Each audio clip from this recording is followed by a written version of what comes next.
Tu penses connaître les pires histoires de serial killers? Attends de découvrir celle de Kofi Adinkra, le boucher légendaire de Nsawam, dont la viande cachait un secret à glacer le sang. Rien de ce que vous avez mangé n'était ce que vous croyez. Rien. Kofi Adinkra était une figure incontournable du marché de Nsawam. Grand, charismatique, habillé de boubous brodés d'or, il attirait les foules comme un aimant. Sa viande. Un mystère. Tendre, sucré, presque divine. Les villageois vendaient leurs terres, leurs bijoux, leur dignité, pour un morceau de sa viande du bush-babi, un animal mythique qui apportait la fortune. Mais derrière son sourire énigmatique se cachait une vérité putride. La viande de Kofi n'était pas celle d'un animal, mais d'un humain. Amina Abubakar, une jeune femme brillante mais obsédée par la richesse, voyait en Kofi plus qu'un boucher, un ticket pour échapper à la pauvreté.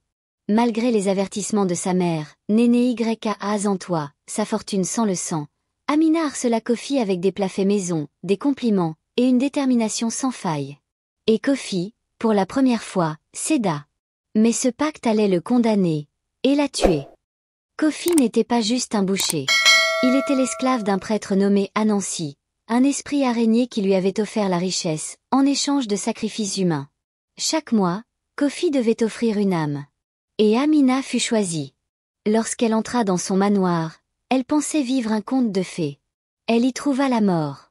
Son corps fut découpé, stocké, puis vendu au marché comme viande du bush-babi. Quand Tolama Nlovu, la meilleure amie d'Amina, alerta la police, le manoir de Kofi fut investi. Derrière ces murs dorés, une chambre froide remplie de corps étiquetés. Kofi fut arrêté, jugé, et condamné à vie. Avant de disparaître, il lança à la foule. « Vous vouliez la richesse? Je vous l'ai donnée. Qui est le plus coupable ?» Amina a payé de sa vie son obsession pour l'argent. Kofi, prisonnier de son propre pacte, est devenu la créature qu'il redoutait. Et nous? On a appris que la vraie richesse, c'est la conscience.